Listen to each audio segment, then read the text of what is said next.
Spike tank വിരുദ്ധ മിസൈലുകൾ, രാത്രി യുദ്ധത്തിനുള്ള സംവിധാനങ്ങൾ, സൈബർ യുദ്ധവും പ്രതിരോധവും, ചാരവൃത്തിക്കുള്ള ഉപകരണങ്ങൾ എന്നിവയെല്ലാം ഇസ്രായേലിൽ നിന്നും ഇറക്കുമതി ചെയ്യുന്നുണ്ട്.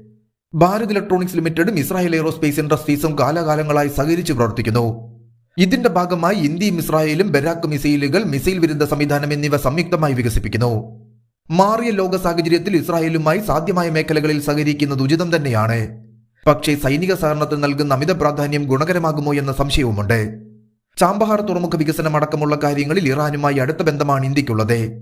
ഇറാനെതിരെ സൗദി ഇസ്രായേൽ അച്ചുതണ്ടിൽ രാജ്യം കുടുങ്ങുന്നത് ഇന്ത്യ ഇറാൻ ബന്ധത്തെ പ്രതികൂലമായി ബാധിച്ചേക്കാമെന്ന സംശയമുണ്ടായിരുന്നു. എന്നാൽ മോദിയുടെ നയതന്ത്രത്തിൽ ഇസ്രായേലും ഇറാനും ഇന്ന് ഇന്ത്യയുടെ ഏറ്റവും നല്ല സുഹൃത്തുക്കളായി മുന്നോട്ടു പോകുന്നു. ഇന്ത്യ ഇസ്രായേൽ ബന്ധത്തിൽ ആകാശമാണ് അതിരെന്ന് നരേന്ദ്രമോദി പറയുകയുണ്ടായി. ഇത് സൂചിപ്പിച്ചുകൊണ്ട് ഇന്ത്യ ഇസ്രായേൽ ബന്ധം ആകാശത്തിന്റെ അതിരും കടന്നതാണെന്ന് നെതന്യാഹുവും പ്രഖ്യാപിച്ചു. ഇന്ത്യയും ഇസ്രായേലും തമ്മിലുള്ള സംയുക്ത ബഹിരാകാശ പദ്ധതികളെ ഉദ്ദേശിച്ചാണ് അതിരുകടന്ന എന്ന പ്രയോഗം അദ്ദേഹം നടത്തിയത്.